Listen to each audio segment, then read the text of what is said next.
need to talk about the Miami Heat's young core. Yes, you heard that correctly, because they have been labeled as a core that isn't that good of the future, but I think that is all changing. I am Nic Rohloff. This is the Heat Report by Chat Sports. And before we dive into the topic of today's show, make sure you follow me over at Twitter. At Nic_Rohloff is the handle. Just crossed 1,200 followers. Appreciate all the new followers over there, but we're trying to get to 2,000. I tweet about the Heat every single day, and if you want more news, rumors, highlights surrounding the Miami Heat, I'm your guy, so go give me a follow at Nic_Rohloff.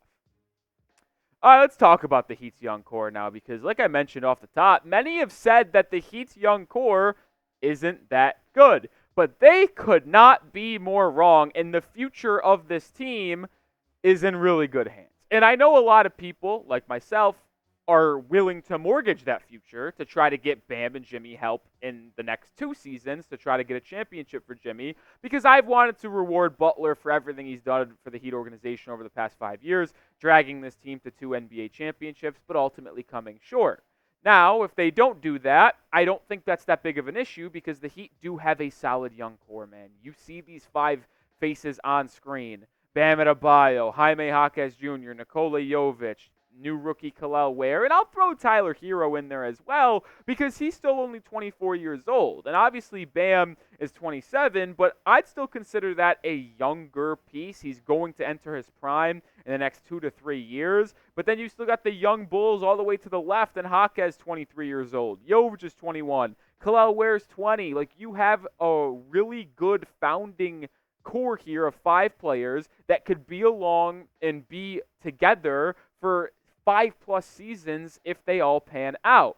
And to me, a lot of people have said when the Heat are trying to go out and make a trade and be in these trade rumors that they don't have good enough assets. Like, I think the Heat's young core is a top 10 group in the NBA. Like, if you include Bam Adebayo in it, it's 100% top 10, because Bam is one of the best 27-year-olds in the NBA. And if you want to go in under 30 years old, he's definitely in the top 10 or top 15 as an individual player. But then you get Jaquez coming on board, Jovic, Kel'el Ware, who looks like a stud after NBA Summer League. Like, this is a really good young core, and those 5 players could be building blocks for the Miami Heat roster for the next 8 seasons. Like, I don't think it's that crazy to say that if those 5 pan out, and we might know what Tyler Herro is, but how about this? Like, Bam is 27, but he's still ascending. He's still getting better offensively, becoming more refined with his jumper and his offensive game. Like, he could be a really good big man and a top 3 center,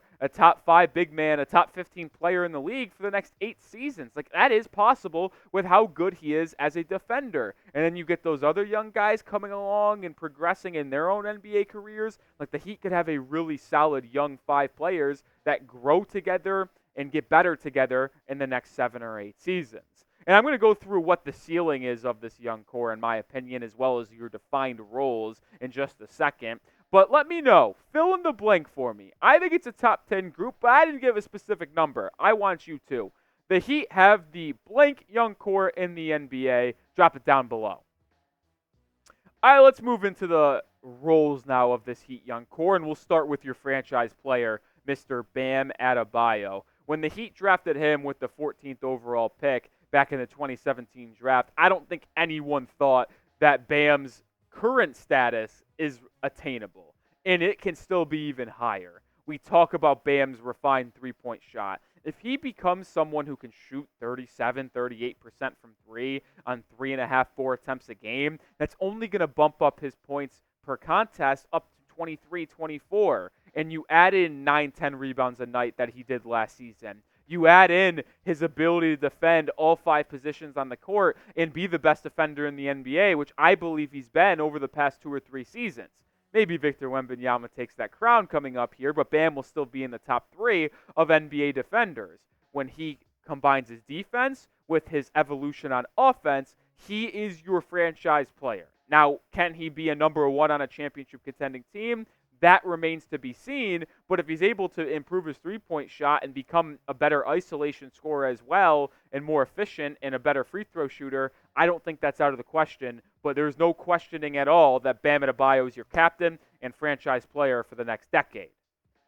Let's move over to Jaime Jaquez Jr. now, because to me, he is your Jimmy Butler replacement. And if you do not trade one of them to get Jimmy and Bam help, it is clear to me that Butler could realistically leave this Heat franchise after next season. Now, does he want to stay in Miami? Yes, but who knows if Pat Riley wants to give him a Supermax extension like he is searching.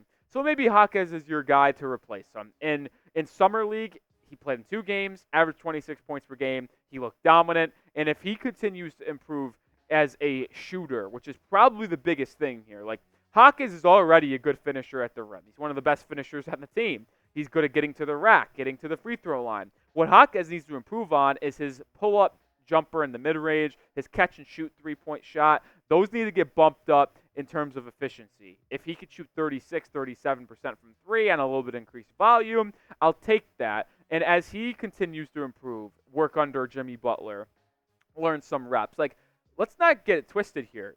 Jaquez is better where he was at in his career than Jimmy Butler was when he came out. Like, Butler was a late first-round pick, averaged 6 to 10 points in his first couple years, and then started taking off in year 4 or 5 with Chicago. Jaquez is already someone who has possessed elite scoring and skills in the NBA, and he's only in year 2. So there is a really high ceiling for Jaquez, which once wasn't really a thought for Jaime, where he can be maybe a top 25, 30 player in the NBA and be a 20-point-per-game scorer in the association.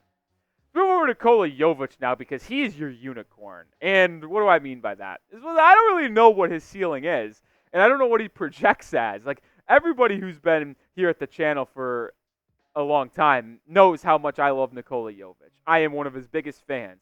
6'10", 6'11", can handle, can pass, can shoot, is getting better as a defender, and he even improved his finishing, and his long strides allow him to get to the rack and Euro step and finish among the trees at times. But I don't know what he can do and what his ceiling is. Like, is he best suited as an off-ball 4 that can get the ball out in transition, lead a break, and be a three-point spacer? Is he best served as a playmaker and kind of like a 6'10" point guard? Like, and if he does that, is he defending wings? Is he defending bigs? Is he defending guards? Like, I have no clue. But that's a good thing, because if Jovic continues to get better as a player, which we all expect him to do so, his ceiling is the it's not even like able to put into words what it is. The sky is the limit, if you will. Use that common saying. Like, I think if he continues to improve, he can be the starting front court mate alongside Bam Adebayo. But then you have Kel'el Ware. Like, can Jovic play the 3? Can he play the 2? Like, I don't know. He is a unicorn that can really do it all for Miami. All I know is that I like to have him on my team because he's a 40% three-point shooter at 6'10", 6'11", and hopefully he bumps up his isolation opportunities in scoring this next season and averages 10 to 12 points a game. More to talk about on today's show, but make sure you are subscribed because we got news, rumors, watch parties, breakdowns of Heat roster like today. Make sure you're subscribed here because here at the Heat Report, we're going to make sure you're covered with everything surrounding Miami.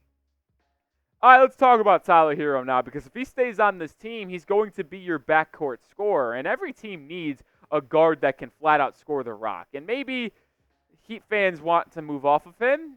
We know that's the case, but he's averaged 20 points per game in 3 seasons. If he continues to improve and kind of showcase an ability to score against different coverages, and maybe the emergences of a Jaquez or a Nikola Jovic allow Herro to take a little bit more of a back seat to where he doesn't get the best wing defenders on him anymore or the best guard defenders, and those go to Jaime, and Herro's able to become a more efficient scorer at 18, 20 points per game. But to win in the NBA, you need someone in the backcourt that can get a tough bucket and shoot the rock. Herro has shown the ability to do that at times, and I think if Tyler stays on this team, I don't think he could be a 2 or 3 on a championship team, but maybe he's your 4th guy because Jovic or Jaquez take that big leap. Talk Kel'el Ware now, because to me, he's your future starting center. And I know a lot of Heat fans want Kel'el Ware to start at center year 1, day 1. I don't think that's going to be the case. To me, I don't think he's ready because he needs to add more size. He needs to add better IQ. He needs to develop more strength. But he definitely is going to be your starting center probably next season. I would probably guess that. And I think you move Bam to the 4. But that's always the crazy thing, right? And the possibilities are endless with this Heat young core and build, because if Ware does become your starting center and Bam moves to the 4, then where does Jovic go? And if Jovic continues to get better, you can't justify him going to the bench. And if Jaquez continues to get better, Herro gets better. Like, that's the good thing about this Heat young core, and it's the reason why I want to talk about it, and I label them as a top 10 group in the NBA. Because if everybody goes on the trajectory that they look to be on and continue to improve and get better, then what's the lineup for this team? I have no effing clue. And it's good to not know that because it really gives you a lot of different avenues you can go down and just really overall create the best team possible. Like, who knows? Maybe Jaquez becomes a 2. If he improves as a three-point shooter, he can. He's 6'6". He's got the quickness, in my opinion, to be a 2 in the NBA, but he's not a good enough shooter to be the 2 and space the floor. But if he becomes a 38, 39% three-point shooter, well, then maybe that's a different discussion. You could go Herro, Jaquez, Jovic, Ware, and Bam. Like, maybe that 5 young core players I've talked about can be the starting lineup of the future. I don't know. That's why it's so fun to talk about and project what these players can be. But there's also some other young players we have to talk about. And maybe I'm riding the high from Summer League, but is it crazy for me to say that these 4 players could stay in the Heat pipeline and be rotation players for Miami long term? The Heat's second-round pick out of Arizona, Kel'el Ware, showcased a lot of good things. He's going to be a rotation player this season for Miami, and maybe he can become the 6th man or 7th man of the future for the Heat. Rashad Johnson looks like a Caleb Martin replacement. Isaiah Stevens has looked like mini Kyle Lowry out there, and I think he could be someone who sticks around in the organization. Josh Christopher played extremely well in Summer League. Like, these 4 guys all can be rotation players for the Heat. And if we're really just talking for the future and young core in Miami, out of the 4 names I just showed on screen, not the first 5, the last 4, if 2 of them stick long term and 2 of them carve out rotation minutes, like, that's a big win. Because if 2 do it alongside the other 5, that's now 7 players that are still in their young 20s or mid-20s that are going to be in the organization for the next 2 to 3 seasons at bare minimum. Like, you are looking very, very solid to the future if you can get 2 of those last 4 players to stick alongside the first 5 we talked about. And I'm going to give my ceiling on this young core in just a second, but let me know your thoughts on the matter. What is the ceiling? NBA championship? Eastern Conference Finals? Let me know what that young core that we just talked about can do in your eyes right now. My opinion on the matter, it's kind of hard to tell the ceiling of this group. As I kind of mentioned, with uncertainties at Jimmy Butler, uncertainties at Jovic, Kel'el Ware, their positioning, Tyler Herro. Like, I don't know what they can do. There's still a lot left on the table, which is a good thing because I want to see these guys grow and see what they can evolutionize to. I don't know if that's a word. I'm going to make it work. But I'd say this team could win a title if everyone hits.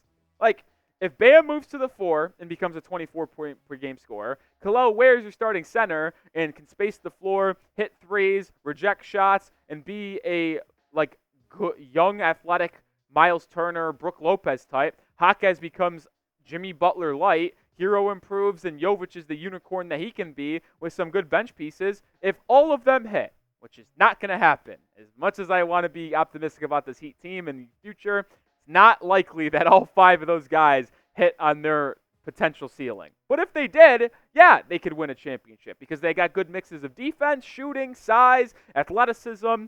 The sky is the limit for this young core, and I think they could win a title if everyone hits. But if we're being realistic, they'd probably need to add another scorer, and maybe that's in the form of trading Tyler Herro. Maybe you keep Jaquez, Jovic, Bam, and Kel'el Ware, and that's your core 4, but you try to use draft capital and Tyler Herro to go get an established 25-point-per-game scorer in the backcourt that could alleviate the pressure on Bam, Jaquez, Jovic. It's crazy to forecast this in the future, but it's something that we do have to talk about because the Jimmy Butler era could be coming to the close, and I wanted to hype up this young core a little bit after they won the Summer League Championship last week.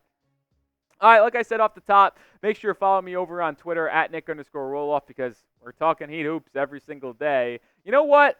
If you follow me on this video, DM me, go Heat, I'll follow you back because I want to give some follow backs to the Heat fans. So go do that. I'll see you with another video tomorrow. Go Heat.